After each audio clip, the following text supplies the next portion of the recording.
Hi, welcome to the Arboretum. My name's Jenny, and behind the camera there, that's Kitty. Hello! And we're the Naturalist Interns here at the Arboretum. And for today's video, we wanted to talk a little bit about something that's pretty famous in the fall. Now, of course, fall is pretty famous for a lot of things, one of them being the beautiful changes in leaf color.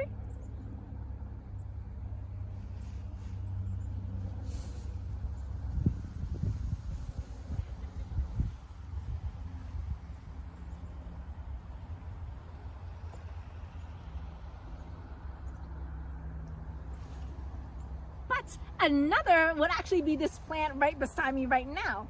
So this is goldenrod, and goldenrod blooms in the fall. And I know a lot of people know about goldenrod because it's very commonly blamed for allergies, seasonal allergies around this time of year. But believe it or not, very few people are actually allergic to goldenrod. Most people are actually allergic to ragweed, which blooms around the same time as goldenrod. And we know this because if we look at goldenrod, you'll notice right away, these guys have beautiful, bright, yellow, showy flowers. And these flowers are meant to attract insect pollinators. So these guys are insect pollinated, not wind pollinated, making it a very unlikely allergen. But what it does make it is a big field of goldenrod like this, and makes it a jackpot of biodiversity. It attracts all sorts of different pollinators and the predators that lie in wait, taking advantage of this pollinator buffet. So we love goldenrod here in the Arboretum. Today, what we thought we'd do is we do a little survey of this patch of goldenrod right here and see the things that we can find in it. Now, if you want to try this at home or with a local patch of goldenrod near you, we definitely encourage it. It's lots of fun. And what you can check out is on our website, we sell a Goldenrod Life biodiversity sheet.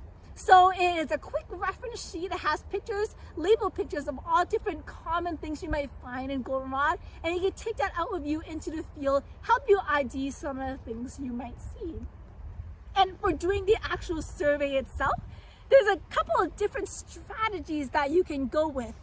And the first one is actually pretty simple. We just use our eyes and we look. It's as simple as going out to a patch of goldenrod, peeking through the flowers, seeing what you can find. And sometimes it takes a little bit of patience because we know there's lots of things in here, but a lot of those pollinators and predators are pretty well hidden, so you kind of have to be careful about it. But actually, why don't we take a couple minutes right now and look through some of these flowers, see if we can find anything right off the bat.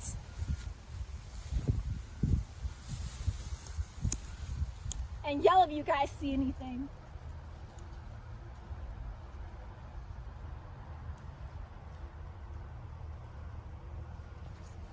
Oh, we may have found an insect right over here. Oh, nice find. Oh, look how well camouflaged this guy is. So here is an insect. And these are really commonly seen in goldenrod fields. And we're actually going to leave him be. We'll talk about him actually a little bit later for sure because he's super cool. But that's an awesome find. So you'll see just by looking, we didn't even look very long, you find all sorts of stuff in goldenrod, and that's definitely one strategy to use. Now another strategy to use if you get impatient is you can use a tool like a net. So we love using nets here, and what we can do with this net is something called sweep netting, which is exactly what it sounds like. You just take your net and you sweep it through your goldenrod, or you can even do the same technique through grasses if you want to do a survey of grasses or fields near you. And you basically just look through afterwards into your net and see what kind of things you might find. For example, in those few sweeps, found a little jumping spider, this guy right here. And we found a little hoverfly. This fly is a bee mimic. Oh, he flew away to help protect him from potential predators. And we found this cool guy. He was probably in the grass. He's well camouflaged for the grass. Pretty neat. We'll release him. So that's another thing you can try if you have a net handy. And I'll tell you guys what, before we start this video, we actually did a couple of pre-sweeps of the space to see what was around. We caught a couple of things that we wanted to share with you guys. So we'll take a little detour and visit some common goldenrod life. And the first thing I want to show you guys is this showstopper right here. He's like, no, I don't want to come out. Here we go. So he's really neat. Looking at him, we can tell right off the bat, he is an insect. He has those kind of typical insect features: 6 legs, 3 body segments, a head, an abdomen, and a thorax. And as an adult insect, he has 2 pairs of wings. The forewings, the front pair, have actually hardened into this, what we call an elytra. It covers the abdomen. Oops. He's fallen, but it's okay. I still see him. And it's important, of course, after you do a survey, you release your insects anyway. So if he falls, that's okay. But his forewings have hardened into an elytra, and that's how we know this guy is a beetle. So this neat little guy is a black locust borer. And they're called black locust borers because they attack black locust trees as larvae. So how that works is, an adult like this, if it was a female, it will lay its eggs in a black locust tree, usually in the main stem or maybe some branches. And that egg hatches into a larva. Look at him, he's grooming himself, so cute. But that larva lives underneath the bark of this black locust, and it eats away at the wood, and it grows and eats and grows and eats until eventually it grows large enough that it metamorphosizes into an adult and leaves this black locust tree.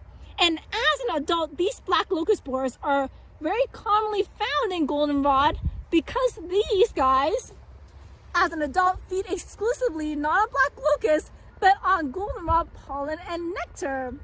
And a lot of entomologists hypothesize that their black and yellow striping and coloring on them, that really pretty coloration, is actually to help them blend in into the yellow flowers of this goldenrod and hopefully not become a delicious snack for a predator looking for a meal. So that's one of the insects that you'll very likely see on a goldenrod survey. And we'll let him go back on the goldenrod. Goodbye, buddy. He's actually grooming himself right now, which is pretty cute. Oh, there you go. There we go. Pretty neat. And I'll turn things over to Kitty, see what else she found. Yeah, of course, if you're looking through a field of goldenrod, you're bound to find animals that eat goldenrod. But not all the wildlife we find here eat pollen or nectar. In fact, we have some predators hiding out in our goldenrod flowers as well, like this guy. All right, so let's get him out for you guys to take a look at. This is what we call an ambush bug.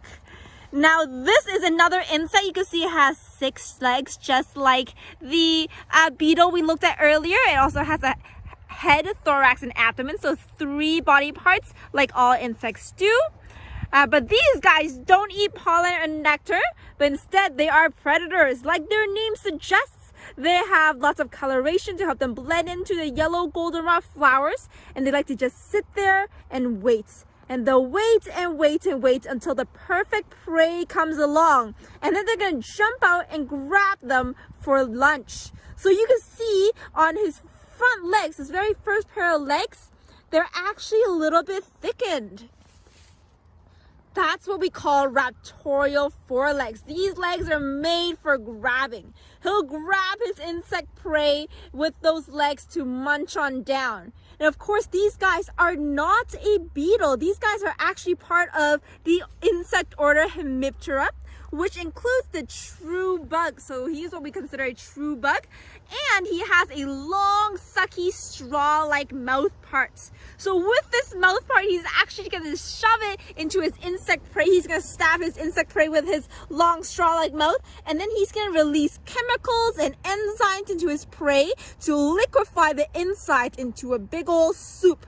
And then he could drink up this arthropod soup for lunch, and that is how this insect survives. Hiding out in goldenrod and waiting for unsuspecting insect prey to wander along that he could drink up like soup. So very, very cool guy. And you can see if I put him on a goldenrod flower just how well he camouflages. He's actually the insect we found the first time we looked through just our eyes. So once I place him on these flowers, he blends right in. Of course, that's not the only predator we have in this neck of the woods, because in our goldenrod sweeps a little bit earlier, we also found this guy. So I'll bring him out for you guys to have a closer look with. We'll try to convince him to say hello to us. But this is what we call a goldenrod crab spider. So let's see if he wants to come out. He's a little bit shy. Oh, there we are. So you can see here, this is a goldenrod crab spider. And this is not an insect. So we talked a little bit about how insects have 3 pairs of legs or 6 legs. Spiders like this have 4 pairs of legs or 8 legs. And they actually only have 2 body segments, so not like 3 like an insect. So this is a goldenrod crab spider, and it's called a goldenrod crab spider because of course you oftentimes find them on goldenrod, and the front 2 pairs of legs that the spider has are extra long, so he holds them out and you can see he kind of looks a little bit like a crab. And a lot of people, when they think of spiders, they think that spiders make webs to catch their prey. And that's certainly true for some spider species. Some spiders will create a big silk web with lots of sticky silk strands to help ensnare their prey. But the goldenrod crab spider actually, just like the ambush bug, is an ambush predator. So instead of creating a web, this spider actually prefers to lie in wait in oftentimes goldenrod flowers, and they'll wait and wait and wait for the perfect insect prey to come along. And when the perfect prey comes along, this guy is gonna snatch it up with his legs and gobble it up for dinner. And of course, to immobilize this prey, this spider has tiny little fangs that can deliver venom straight into the prey. And this venom definitely is not harmful to us at all, but it incapacitates the prey and also liquefies the inside so the spider can slurp up that insect prey for a delicious lunch. Now, to help the spider out a little bit, because of course if he was very noticeable in the goldenrod, not a lot of insects would come near him and he wouldn't be able to catch very much. So he has lots of neat tricks to help him stay hidden. For example, he can stay really, really still, but also he's a nice yellow color. And not only that, but this species is so cool, it can actually change color. So this guy can change color from over time from yellow to actually white. And that helps him to blend in a little bit better to whatever bloom he's hiding on.